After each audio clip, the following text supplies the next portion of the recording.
Si tu veux améliorer tes performances sportives grâce au repas autour de tes séances et ça avec des astuces simples à mettre en place, je t'invite à cliquer sur le premier lien dans la description pour télécharger le guide gratuit à ce propos et sinon on démarre tout de suite l'épisode.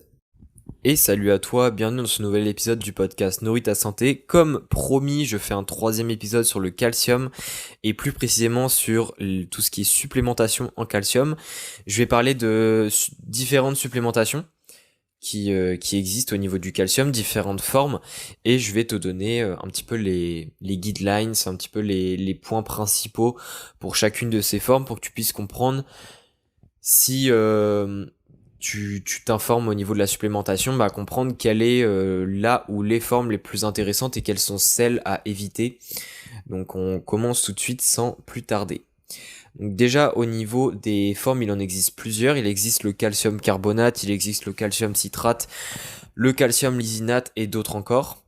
Donc ici les trois principaux que je vais parler, c'est le calcium carbonate, citrate et lysinate comme je viens de dire. Et après il y en a aussi d'autres, il y a l'hydroxyapatite, donc ça c'est la forme qu'on retrouve dans les os, dont fait partie le calcium. Donc c'est le composant structurel des os.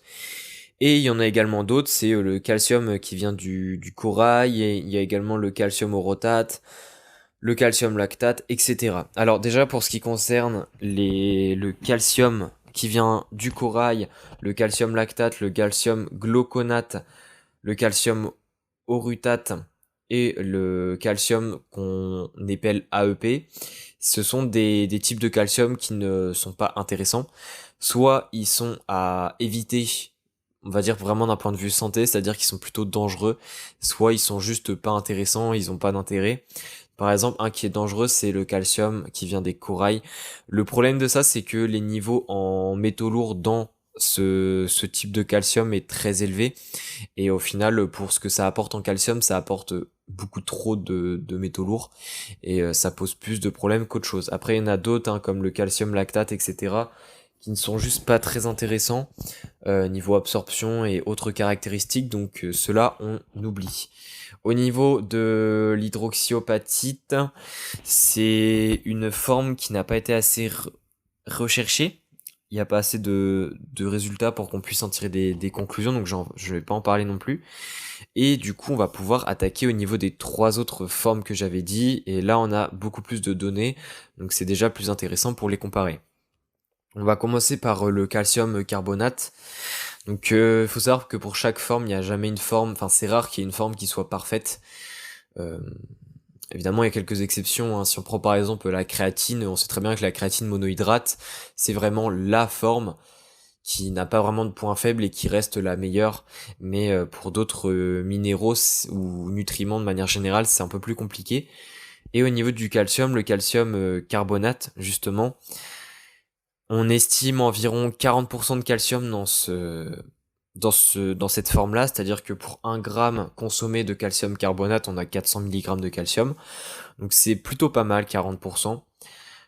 Un autre avantage, c'est son prix qui est bas. Donc ça, c'est quand même un point qui est très important si on en prend de manière régulière. Par contre, il y a évidemment des points négatifs. C'est déjà l'absorption qui est très basse, enfin pas très basse, mais qui est basse. On estime l'absorption à 20%.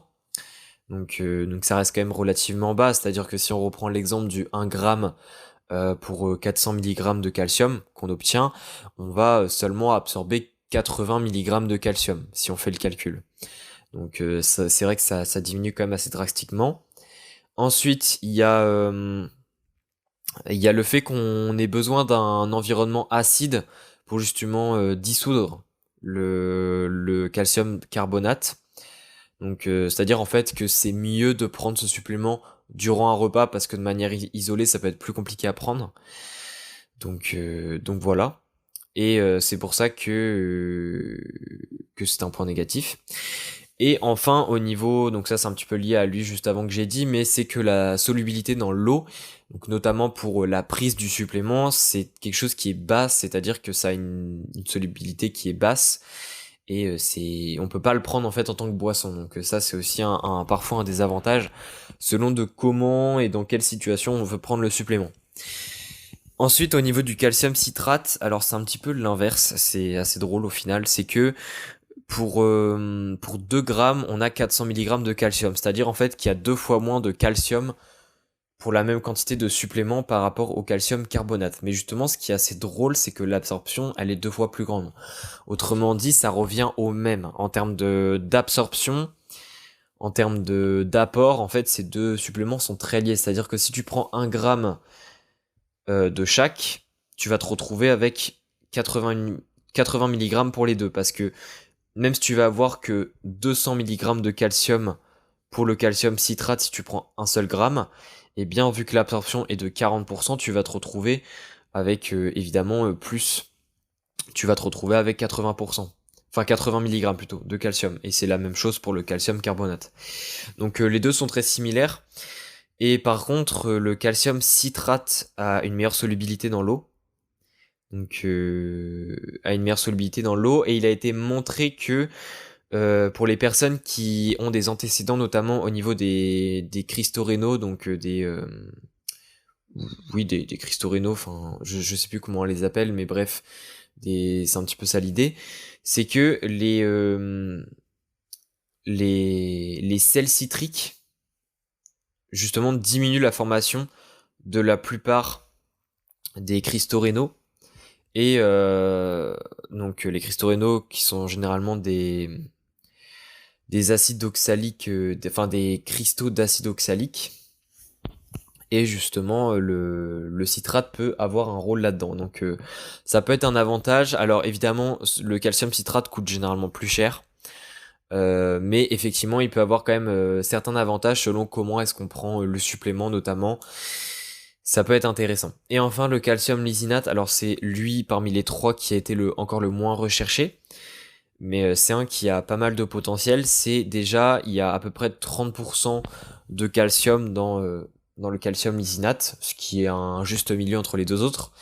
Mais l'énorme avantage, c'est qu'il est très très bien absorbé, c'est-à-dire qu'on estime environ à 89-90% d'absorption, ce qui est quand même 2 fois plus que le calcium citrate et 4 fois plus que le calcium carbonate.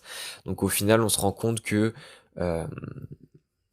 pour avoir 400 mg de calcium, il nous faut 1,5 g.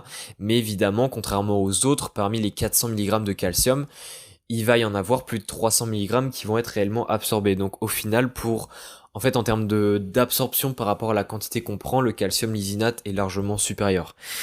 On va dire la seule chose qui fait dire qu'on ne peut pas directement recommander le calcium lysinate à tout le monde, c'est qu'il n'y a pas encore beaucoup de recherches.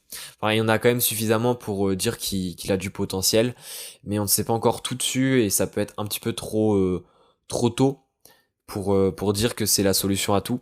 Mais c'est toujours intéressant d'avoir le nom. Et évidemment, un des avantages qu'il a quand même, c'est que vu qu'il est assez nouveau au niveau